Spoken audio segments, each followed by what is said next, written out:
Muy buenas noches, sea la hora que sea. Episodio 10, Bernie. Ya ves. Episodio 10. Yo creo que cuando viniste dijimos 2 o 3 episodios más y fuera, ¿eh? Ya no creo que llegue esto, pero bueno, ha llegado.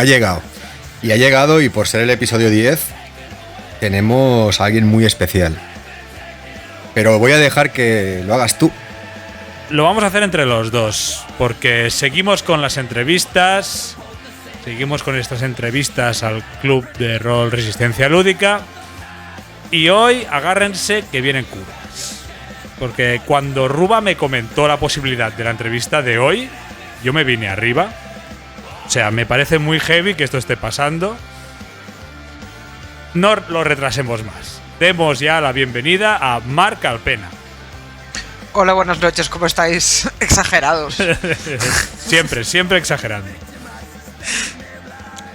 ¿Cómo va todo? Pues la verdad que muy bien. Bernie estaba muy contento por tenerte aquí. Eres un referente para él y para todos. Traspasas ya lo que es Resistencia Lúdica, porque tienes historia en esto del mundo del rol.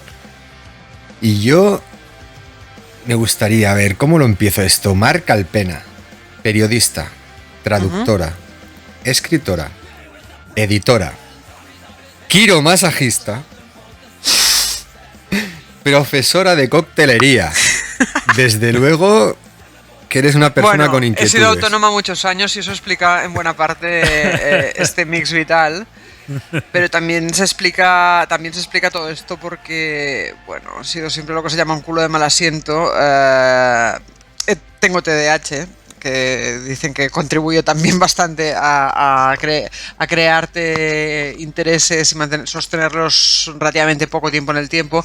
Pero también hay una última cosa, que es que yo creo que de un modo extraño, de un modo poco obvio, unas cosas se alimentan con otras. Entonces lo que aprendes en un campo, bueno, de otro modo te lleva a reflexiones en otro campo. Y eso es divertido. Y eso, bueno, vida tenemos una hasta que no se demuestre lo contrario. Con lo cual, pues me parece que aprender a vivir desde diferentes ópticas, pues es divertido y es enriquecedor. Me flipa esta combinación, sobre todo lo de profesora de coctelería. Es que lo mismo he pensado. A ver, lo de la coctelería, a mí me encantaba la coctelería y de hecho cuando vino la crisis económica yo buscaba, como todo el mundo se planteaba irse a Berlín, yo misma me planteaba irme a Berlín. Yo hablo alemán, lo que pasa es que mi alemán no da para trabajar de periodista y el periodismo es un idioma, hay una profesión que viaja muy mal, ¿no? Es muy difícil de extrapolar porque tienes que darte ya no solamente tener solo un dominio del idioma, sino que tienes que conocer muy bien la cultura en la que te desempeñas, ¿no? Y empecé a pensar en cosas que me gustaban, en las que pudiera formarme y en las que pudiera tener una pequeña ventaja competitiva por el hecho de desenvolverme en alemán más o menos. Y pensé, pues a mí me gustan los cócteles y me gusta la historia de los cócteles, me flipa la historia de los cócteles y empecé a estudiar y a hacer cursos y a hacer cosas. Hay que decir que las clases que he dado, yo daba historia social del alcohol, es decir, yo no estaba explicando cómo elaborar los cócteles en sí mismos, sino que estaba explicando cómo se encajaba el alcohol en nuestra sociedad y cómo era un elemento de dominio por parte de ciertas clases, cómo se habían creado, cómo había sido determinante a la hora de determinados procesos históricos, por ejemplo la caña de azúcar con el ron y la acumulación primigenia de capitales del protocapitalismo. Toma ya cascas manzana, vaya historia. Pero bueno, y lo del quiromasaje pues fue un poco una casualidad, fue porque a mí me hicieron una operación bastante dolorosa y tenía bastante interés por recuperarme, pero la cosa iba muy lenta y había una academia al lado de mi casa y por aprender un poco, pero la verdad es que ha sido poco más que un hobby. Bueno, me flipa. Y la cosa ya se está poniendo muy interesante antes de la primera pregunta. Pero bueno, batallitas. Vayamos por partes, porque aquí, en principio, lo que nos atañe más es que además de todo eso, también eres máster, jugadora y miembro del club. Pero es que también eres una pionera del rol en España, porque estuviste en Joc Internacional, estuviste en las 2 etapas de la revista Líder. Estuve en Joc Internacional, pero de rebote. Estuve en Líder, que pertenecía a Joc Internacional, pero en la estructura de la editorial como tal no llegué a estar. pues disculpa por el ligero No, error. es un matiz, o sea, porque en realidad también era de shock. Pero es que también has escrito un buen número de módulos, algunos muy jugados, y más cosas que seguro que iremos descubriendo en esta entrevista. Pues venga, empieza ya. No te hagas de rogar. Vale, venga, vamos allá. Mar, tú estuviste en el ojo del huracán de aquella primera hornada de profesionales en el mundo del rol español. A mi modo de ver, de hecho, lo que hicisteis no fue solo difundir el rol, sino profesionalizarlo. Conseguisteis cosas como, pues eso, sacar adelante una editorial en España de juegos de rol, publicar una revista sobre rol e incluso un programa de televisión especializado que me parece una locura. A mí también. Ahora, mirándolo con perspectivas, a mí también ahora. Te quería preguntar sobre un poco el origen de todo aquel movimiento. ¿Cómo surgió todo aquello? Claro, es que, a ver, yo no tengo la sensación de que fuera un movimiento. Y es curioso porque yo cuando empecé a jugar a rol, lo que es el tiempo y cómo se distorsiona y lo que era el tiempo antes de Internet, la percepción del tiempo. Porque yo siempre tuve la sensación... O sea, los años me han dado la percepción de que sí, de que estaba en el principio y estaba en el momento en que hubo una eclosión. Pero yo entonces tenía la sensación de que llegaba tarde. O sea, de que ya estaban pasando cosas y me las había estado perdiendo. Es decir, yo cuando juego... A ver, yo tenía conocimiento sobre lo que era el rol y tal, por mi hermano mayor, esto siempre lo cuento, porque él era wargamero y se había comprado la caja roja, etc. Pero yo no había jugado. Yo lo máximo que había jugado eran librojuegos y poco más. Eso sí, me había leído su caja roja. Cuando yo realmente consigo encontrar un grupo de gente que iban a jugar a rol y meterme en una partida, ya, por ejemplo, Ricardo hacía un año que había publicado Aquelarre, o un año no, incluso no sé, 1 o 2 años, y habían salido el MERP de Joc, claro, porque de hecho esto es lo primero que jugué, había salido la llamada de Tulu, Aurin ya estaba funcionando. Quiero decir, no te sé contar muy bien los inicios porque yo tenía la sensación de que me estaba sumando algo que ya estaba, o sea, quizás sí que tenía la sensación de que estaba en eclosión, pero no la sensación de que empezaba.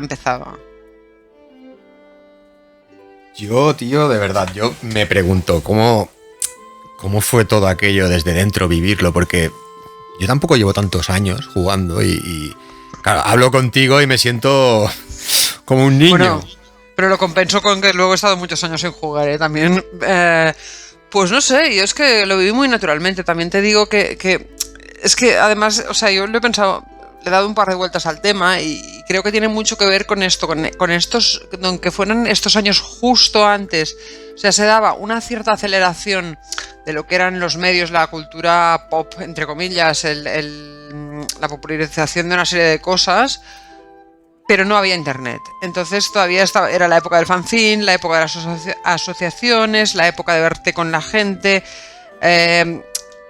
Esta confluencia, que básicamente conocemos como los años 90, yo creo que tuvo mucho que ver en esto. Es decir, que en los 80 era demasiado pronto y en los 2000 ya era otra película, en el sentido de que ya entraba... No había redes sociales como tales, pero sí que entraba internet y ya eran otras dinámicas, ¿no? Entonces yo creo que eso colaboró mucho. También se podría hacer un análisis sociológico así de bolsillo sobre lo que era la sociedad en la época, y también jugó mucho en contra con todo el tema de escándalos que hubo, de si el asesinato, el rol y los reality shows y todo esto, ¿no? Pero creo que la gente tenía muchas ganas de hacer cosas y era suficientemente fácil encontrar material en inglés, aunque fuera a través del Previews y aunque fuera comprándotelo un poco a ciegas, pero también tenía esta mística de que no sabíamos qué era, y era una cosa que empezaba. Yo, por ejemplo, recuerdo que salió la guía esta, no me acuerdo si era 5 quien la editó, que era una guía sobre juegos. Entonces yo me la devoré, era como una revista, era en formato revista, y te explicaba los principales juegos, pues, de fantasía, los de terror, no sé qué, y es que me la leí 20 veces, o sea, la tenía espachurradísima. Claro, luego la mitad te das cuenta de que los habían escrito gente que luego has conocido y que se conocían todos entre ellos y que estaban las fobias de cada uno, pero eso es otro tema, ¿no? Y de hecho había cosas que eran como O sea, que por ejemplo me acuerdo que había un glosario y era el lenguaje que se utilizaba en Aurin. Si es que yo lo sé, porque es que luego en otros clubs no hablaban igual, normal, ¿no? Entonces era todo como muy rudimentario, todo como muy, ¿sabes?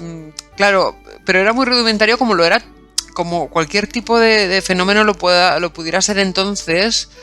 Que no, que a ver, que no, que son los años 90, que no estamos hablando de la Edad de Piedra, o sea, es las Olimpiadas para entendernos, pero sí que es verdad que la facilidad para acceder a las cosas no era la misma, y esto para mí creo que lo hizo muy interesante, porque hacía que atesoráramos más el conocimiento, quizá. O sea, no, tú ahora no quiero parecer esta imagen tan retrógrada, porque en realidad hemos salido ganando y hay mucho más donde elegir, pero tú a distancia de un clic en Google tienes 50.000 módulos del juego más peregrino que te pongas a buscar, ¿no? Mientras que, claro, cuando no tienes casi, pues igual te toca inventártelo tú, o te toca, o vas en peregrinación de viaje a otro lado. Yo creo que hemos salido ganando, pero claro, también explica eso porque pasaban algunas cosas buenas, ¿no? Bueno, yo tengo una pregunta pendiente desde que tenía 15 años, porque yo sí que recuerdo todo aquello. Yo iba a la central de jocs semana sí, semana también, me compraba todos los números de líder que podía, porque aquello era un poco la suerte también y que pudieras tener el dinero. El caso es que tú estuviste en las dos épocas de líder. Uh-huh. Y para mí, para mis amigos, aquello fue un cambio muy extraño. La primera época era una revista que era cortita, pero estaba hecha con muy buen gusto, con una maquetación que ya en la época me parecía elegante. Y sobre todo recuerdo esas portadas que eran espectaculares, eran para enmarcar. Y de repente aparece una nueva líder que era casi lo contrario. O sea, era una revista enorme, pero que ya no tenía ese aire cool de revista británica para nosotros, al menos como lo vimos nosotros. No, yo la primera líder, además, yo la recuerdo, ya, como te digo, mi hermano era aficionado a tablero y a Wargames, y él era suscriptor de Jet Strategy, que era una francesa como así muy pitimini, ella muy bien hecha y tal, y recordaba más a esto, claro. Yo básicamente creo que es un tema de estructura lo que pasó aquí, ¿no? Porque cuando Pandora se quedó con líder, a mí me pidieron si podía hacer de redactora jefe, pero ya era un equipo unipersonal, o sea, era yo conmigo misma. Entonces, claro, la dirección de arte la asumieron ellos, con aquellas portadas de Man que a mí me gusta mucho lo que hace Man, pero aquellas portadas no me gustaban porque iban a lo que iban. Se empezaron a publicar módulos, o sea, yo no recuerdo haber tenido demasiada autonomía creativa, en el sentido de que me aparecían módulos larguísimos de gente a la que no conocía de nada porque alguien los había encargado y salían. Es decir, yo cuando pienso en la primera líder, que además era justamente cuando yo pues estaba estudiando y comenzaba a hacer cosas de periodismo, salvando las distancias de una forma muy rudimentaria, lo que intentamos hacer allí es que hubiera una redacción, con lo que eso implica de revisión entre todos de los textos, de discusiones un poco pues editoriales sobre hacia dónde queríamos que fuera la revista, qué tipo de cosas queríamos encargar, de que los números estuvieran equilibrados, de que una serie de historias, ¿no? Que quizá no teníamos los medios para que fuera una revista profesional a tope, pero sí que estaba hecha, buscando acercarte a esos criterios. La maquetación lo hacían una gente de Cornellà, un estudio de diseñadoras, y mira si lo hacían bien, que yo recuerdo que justamente cuando yo comencé en Líder yo estaba haciendo segundo y se hacía la asignatura de tecnología de los medios, que era maquetación, y que nosotros hacíamos con el Aldous PageMaker en la facultad, o sea, imagínate tú, el año de la Polka. Y ellas utilizaban un programa que no recuerdo cuál era, pero que era más avanzado que el nuestro, porque claro, ellas estaban en el mercado. Entonces, quiero decir que era una revista que, poca broma, con los medios que estaba hecha, yo creo que estaba bastante bien hecha. Entonces, creo que se le notaba poco que a veces íbamos justos de recursos y tal. Mientras que la segunda, yo creo que ya era otro proyecto, que era un poco utilizar la marca y que hubiera le hubiera convenido tener un poco más de infraestructura y no ir tan al peso, pero bueno, es lo que hay. Oye, Mar, y siguiendo con el tema de la profesionalización de la prensa rolera, no sé si te da a ti la sensación de que toda aquella tradición se perdió un poco y hoy en día hay muy pocos medios profesionales sobre el tema del rol. La mayoría pues es esto, son podcasts o vídeos. Pero yo es que en esto, claro, el tema, yo te hago un análisis un poquito más amplio, porque es que estamos un poco, volvemos un poco al contexto histórico, ¿no? Claro, tenemos que entender que el pecado original de los medios en Internet es que se dio el contenido gratis siguiendo los cantos de sirena del retorno que iba a dar, se suponía, la inversión en publicidad. Estas inversiones en publicidad no llegaron nunca. Y normalmente lo que los medios optaron por hacer fue primero el devaluar el trabajo de los periodistas, ofreciéndoles cada vez menos dinero o mejor aún, cogiendo aficionados entusiastas que solamente quisieran cobrar en vanidad. Y por último, los que sobrevivieron y se dieron cuenta de que lo que le gustaba a la gente eran los contenidos cuidados y un poco largos, fue levantar paywalls, levantar muros de suscripción. Esto pasó desde, vamos, excepto en la prensa deportiva, me atrevería a decir, pasó desde el New York Times hasta la líder, como que se dice, ¿no? O sea, no la líder, pero claro, no, o sea, la prensa rolera en este sentido no era distinta al resto de la prensa. Esto es una. Por otra parte, pues sí, es cierto que las nuevas tecnologías han propiciado que mucha gente tenga acceso a opinar y a hacer sus propios productos y tal, a veces con más suerte, a veces con menos, pero claro, aquí hay un problema básico. La gente que, dijéramos, se gana la vida haciendo esto, no cobra porque tú tienes un producto equivalente o que para el lector o el oyente ya es suficiente, en el que no se invierte dinero, pues entonces, claro, es decir, el formato podcast o el formato blog de hace 15 años o algunos de estos formatos no tienen por qué estar mal de por sí. Un podcast no deja de ser un programa de radio, un blog no deja de ser un artículo de prensa.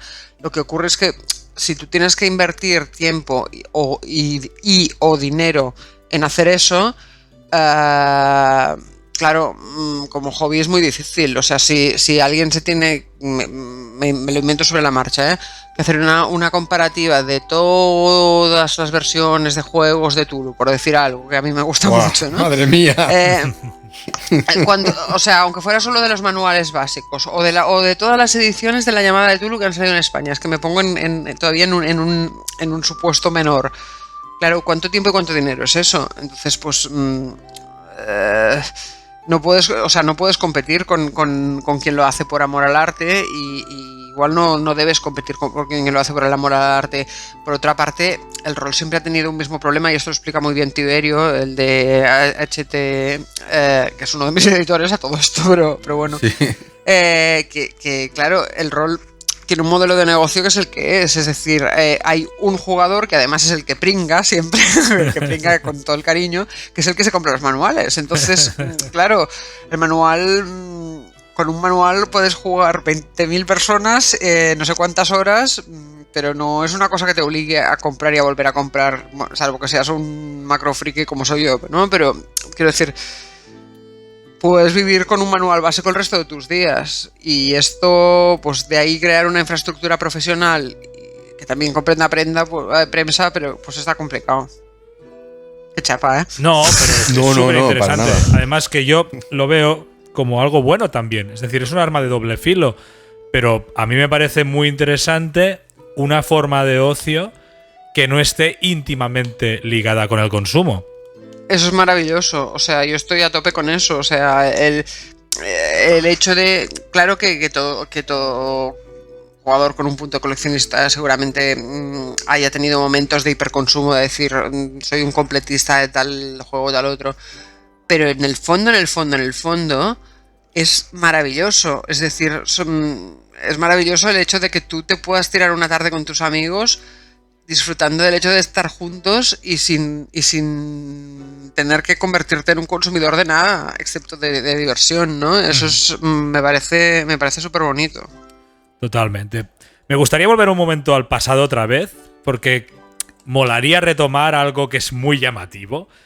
Ese programa de televisión sobre rol que conseguiste levantar en los 90. ¿Cómo fue aquello? A ver, lo acabas de contar que es mucho más épico de lo que fue realmente, pero a ver, yo estaba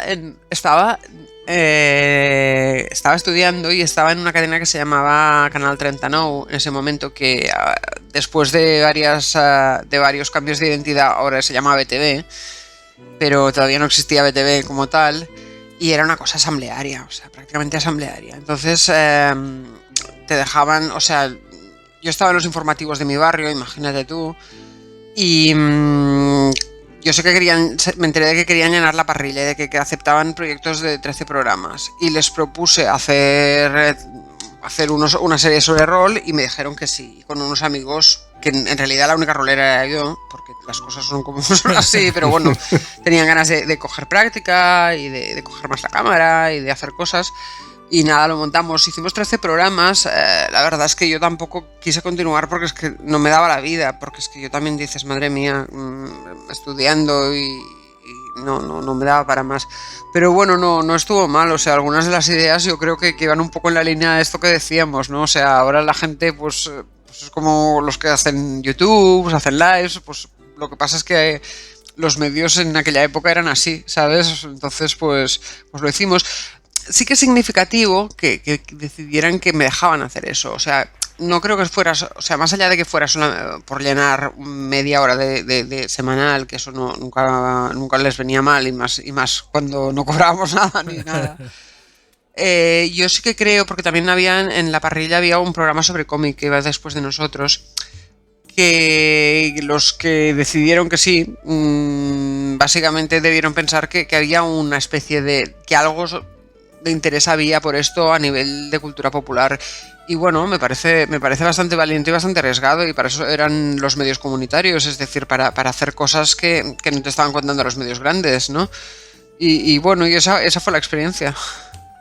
Me gustaría conseguir un programa de estos para pues verlo. El otro día estuve mirando en casa de mis padres a ver si encontraba alguna cinta, pero no encontré nada porque pensé, las voy a digitalizar si no me muero de la vergüenza. Es que sería la hostia encontrarla. No, vete a saber. Estuvieron corriendo por ahí mucho tiempo. Yo creo que mi madre se hartó de verlas. Mira, vamos a ir con un poco de filosofía rolera, ¿vale? El rol es una cosa tan sofisticada que se ha definido de muchas maneras, y siempre hacemos esta pregunta a los invitados. Cada uno nos contesta de manera distinta. Entonces, ¿qué es para ti el rol? ¿Cuál sería tu definición personal? Para mí es esencialmente un juego narrativo en el que se construye una narración y un universo compartido.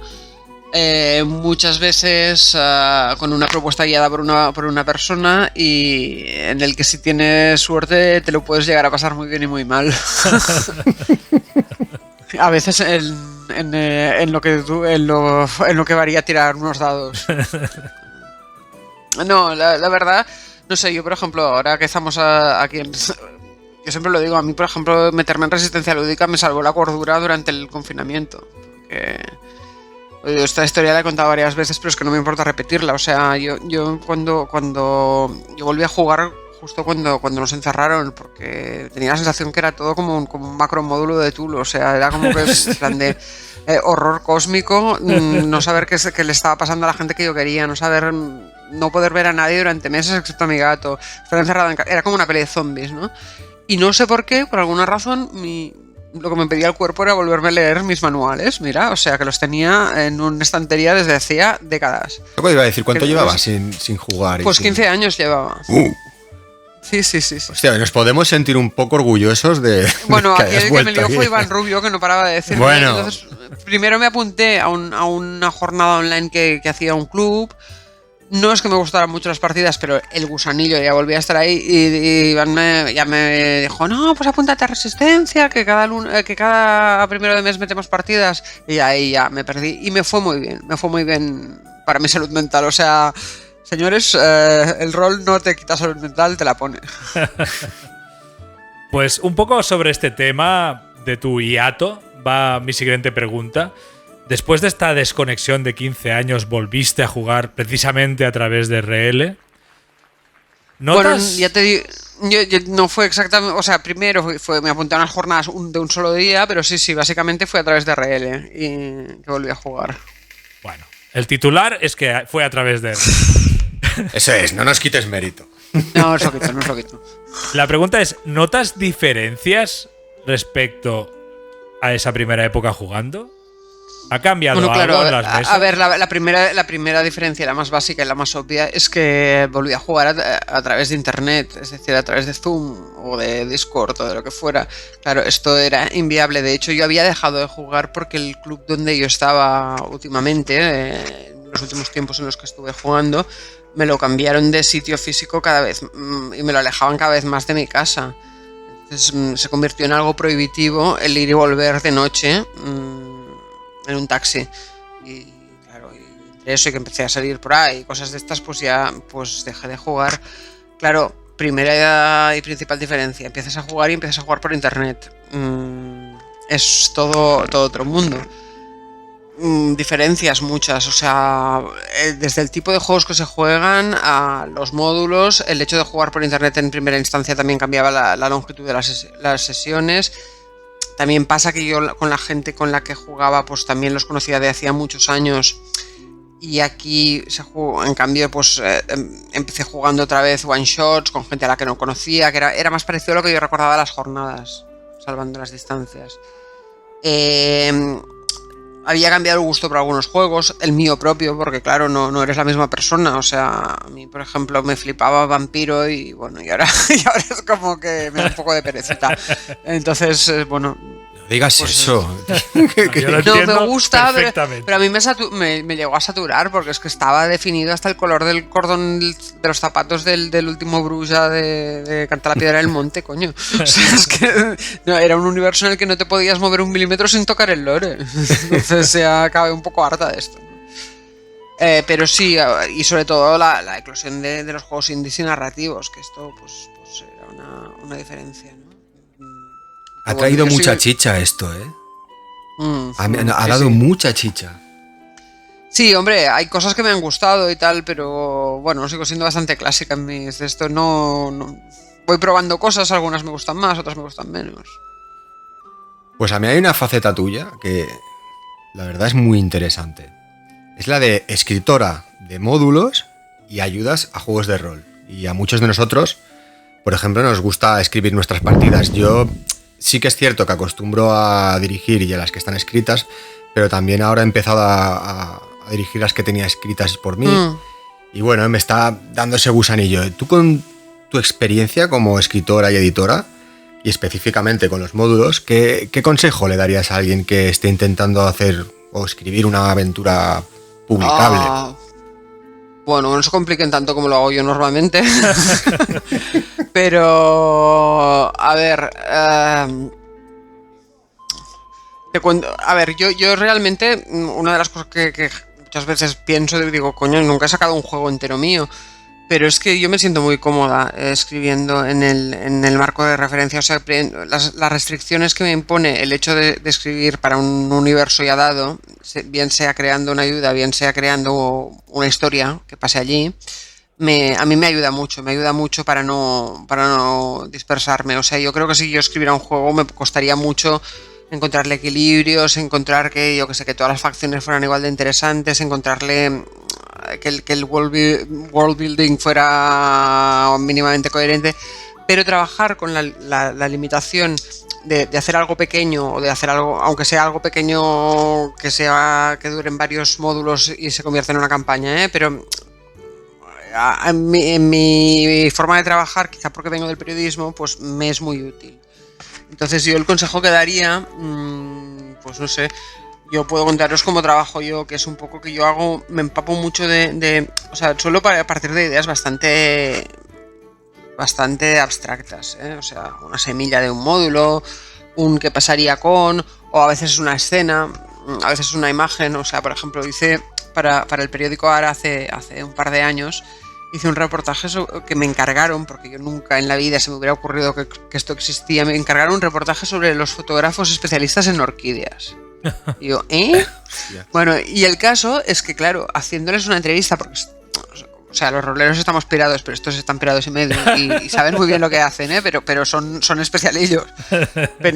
Pues, ostras, pensé, de aquí sale un módulo, ¿no? Y le empecé, o sea, me empezaba y empecé sacando esto, ¿sabes? Y más a lo que junté, pues lo que yo sabía de los fotógrafos freelance que se ganan poca pasta, de las facturas, de no sé qué. Y de esto salió un módulo que se ha jugado varias veces en Resistencia, que bueno, se ha jugado con varios nombres, con No me acostumbro, con Opris y tal. Pero quiero decir, a veces parto de una imagen muy absurda. Entonces, a partir de ahí, pues intento pensar quiénes son los personajes. Parto muchas veces de quién es el enemigo o la némesis de los jugadores, de cuál es el obstáculo que se van a encarar. Es porque esto me permite situar muy bien qué va a pasar. Pero básicamente yo es que toco un poco de oído. ¿Quién lo diría, ¿Quién lo diría? Bueno, supongo que también me ayuda el haber escrito mucho de otras cosas, pero sí, a veces lo básico para mí es ver cómo organizar la información. Es decir, encontrar un orden lógico, porque no es lo mismo crear un módulo para jugarlo tú que crear un módulo para venderlo, para escribirlo. Entonces, el cómo dosificar la información pues es el ABC de mi profesión. Entonces, ahí pues yo creo que me ha ayudado. Pero me parece más importante esto casi que estructurarlo. O sea, es importante que sea coherente la historia, etc. Pero si no eres capaz de armarlo de forma que el lector no se pierda, por muy bien trabada que esté, por eso decía antes que creo que es importante no complicarse la vida tanto como yo hago a veces. Porque yo me lo he pasado muy bien jugando módulos muy sencillos y luego miro los míos y digo... Pues igual una subtrama menos tampoco estaría de más. Pues me parecen muy buenos consejos. Y en la misma línea, ¿qué consejo nos darías a nosotros como aficionados que estamos intentando crear contenido periodístico sobre rol? Bueno, a nosotros o cualquiera como nosotros que tenga algún medio amateur como podría ser este humilde podcast. Ya nos has llamado periodistas, cuidado, No, a ver, no sé cómo. Quiero decir, me estás pidiendo que resuma una cosa que es muy amplia, pero bueno, básicamente yo diría. Sí, la pildorita diría varias cosas. Intentad conocer bastante bien de lo que se va a hablar para poder preguntar y repreguntar. Es decir, si yo te suelto una trola enorme que me pilles, o si te parece interesante lo que digo, tengas algo para añadir. Y después, pues conocer bien qué es lo que queréis decir y a quién se lo queréis decir. O sea, lo que veo a veces yo en algunos podcasts es que quieren ser todo para todo el mundo. Entonces, pues ¿quién es tu oyente? ¿La persona que ya sabe algo de juegos de rol? ¿Una persona que nunca ha jugado? Bueno, hay que acotar un poquito. Yo a veces pienso que uno de los que hay muchos, no en rol y no solo en rol, también esto es un drama generalizado, que hay muchos programas y afines a los que les vendría bien una recortadita, que se divaga mucho. Pues estoy muy de acuerdo, la verdad. Sí, nosotros es que somos muy de nicho. O sea, sabemos a pues por quién vamos. Entonces ya está. Yo a mí, bueno, a los dos creo, nos gustaría preguntarte algo que es bastante... O me pregunto yo por qué sería tan delicado antes y ahora lo veo tan normal, pero sobre la presencia de las mujeres dentro del hobby, porque tú lo viviste en primera persona. Sí, bueno, pues porque como se suele decir, el pasado es otro país, es decir, es que nos hemos olvidado, o sea, a veces yo, sobre todo cuando veo chavalillas más jóvenes jugando, bueno, más jóvenes no, porque yo joven ya no soy, pienso, hostia, es que cómo ha cambiado este país y qué bien que haya cambiado, ¿no? O sea, pero claro, es que los 90 eran la época de las mamachicho, a ver si nos entendemos, ¿sabes? Entonces, claro, la presencia. El estigma no era solo por parte de los que jugaban, sino también por quienes no jugaban, en el sentido de que yo creo que se esperaba de las chicas de esa época que tuviéramos una mentalidad como más práctica, es decir, el juego se ha concebido como un espacio de ocio, entonces el hecho de que dedicáramos el ocio a hacer algo no productivo o no o fuera de lo que era intelectual entonces o fuera de lo que era práctico, yo creo que no estaba suficientemente bien visto. Es decir, si ya el rol era una afición un poco mainstream, claro, el salir de la norma si eres una tía, pues estaba mucho más penalizado que ahora. Y gracias a Dios, pues las cosas han cambiado. Y yo estoy muy contento de que hayan cambiado. Esto es una de las cosas, antes decías de los cambios que había vivido al volver, pues ver mesas llenas de chicas. Y esto es una alegría, oye. Porque Pues alguna sí. más había, pero tampoco no muchas. Pues sí, yo lo veo genial. O sea, no concibo Pues- ahora mismo una partida sin también... no, partidas que no haya de todo tipo de personas. Es que no lo entiendo. Es que aparte, ¿sabes qué pasa? Que yo creo que, claro, yo tengo hermanos que son bastante mayores que yo, entonces ha tenido un condicionante bueno esto, que es que a mí no me... O sea, yo he tenido relaciones de amistad con hombres, los propios hombres de mi familia, desde siempre, y he hablado en pie de igualdad, pero yo entiendo que en esa época tenía que intimidar, meterte en un club de rol que todos fueran tíos. Claro, yo porque les estaba dando collejones siendo yo una cría a ellos que eran mucho mayores que yo. Entonces, esto genera unas dinámicas que no eran las habituales en la época, ¿no? No lo he vivido, pero... Ruba, tira tú la siguiente pregunta, que la que iba a hacer yo ya se ha contestado. Es verdad, tío. Y es que me vengo arriba y voy preguntando. No, perfecto, adelante. Venga, va.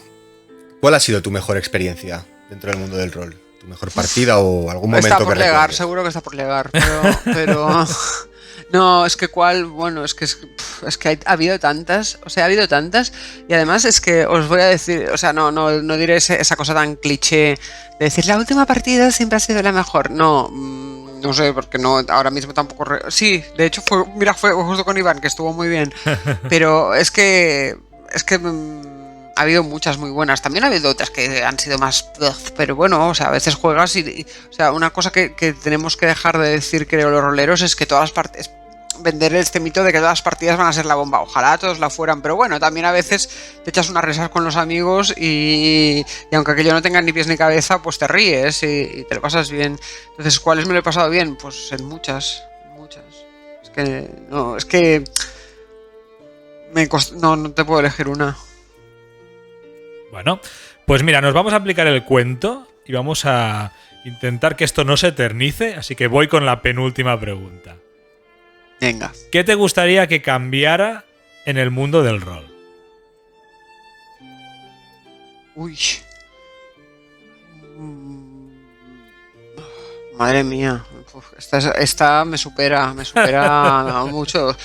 ¿Qué me gustaría que cambiara? Pues no sé, me gustaría tener más tiempo y disciplina para escribir en mi mundo del rol, pero en el mundo del rol en general, hostia, yo a veces, no sé, también me pasa con otras cosas, pero a veces la saturación de la oferta a veces no sé si es tan buena, o sea, creo que estamos un poco bombardeados para estar comprando todo el tiempo, y eso preferiría a veces ver líneas más cuidadas que no estar pendiente de la última novedad o el último bundle o el último...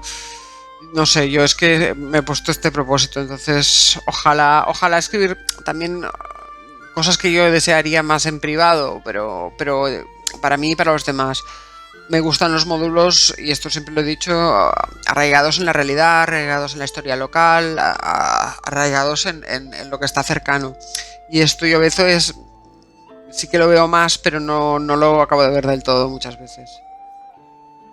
Pues yendo por ahí, vamos a hacer lo último, que es una petición que le hacemos a todos los entrevistados. Pero como has hablado ahora de ambientarlo más cercano... ¿cuándo me vas a pasar el módulo que te pedí? El que escribiste de Barcelona. Ostras, no los busqué. Mira, espérate, no voy a hacer un googleazo ahora mismo, pero es que... No, Mar, no dejes que te líe. Ruba, haz la pregunta que toca, por favor, te lo pido. Le pedimos el a- Barcelona by Night, los dos que salieron de líder, que eran las dos ayudas para vampiro. Exacto. Están en internet colgadas. Lo sé porque yo me las descargué de allí, porque mis Pues no líderes las también encuentro. O sea que. Oh, bueno, pues- ya lo pues- miraré, pero otra vez, pero. Ya le echaré una ojeada yo a ver si lo encuentro. De todos Pues- modos, era, como decíamos, una cosa muy de su tiempo y de su lugar. Ahora mismo habría que hacerle un buen reboot Bueno, a eso. se puede adaptar y a lo mejor, quién sabe, te volvemos a ver por ahí por mesas de vampiro. Pero vamos a hacerte la petición.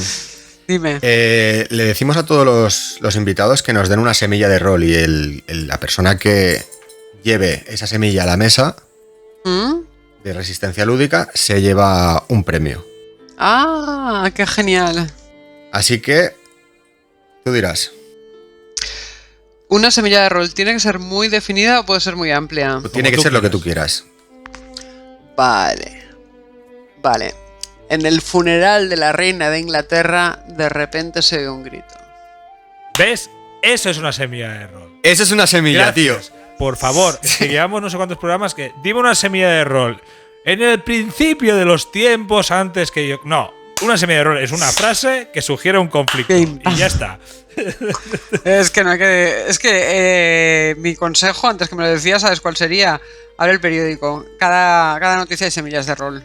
A mí me pasa con las series esto. Me pasa con los capítulos de depende qué series. Estoy viendo la serie, o el otro día fui al cine a ver la peli esta de... No voy a hacer spoiler, ¿no? Pero la de Talk to Me, esta, ¿cómo se llama? Háblame, que es de miedo. Ujú. Y la vi, una peli tremendamente aburrida, pero que en una partida sería la hostia. Ya, es que esto pasa, que hay cosas que dices no habéis acertado con el lenguaje que tocaba. Bueno, Ya. Ruba, que nos ha aconsejado Mar que no divaguemos.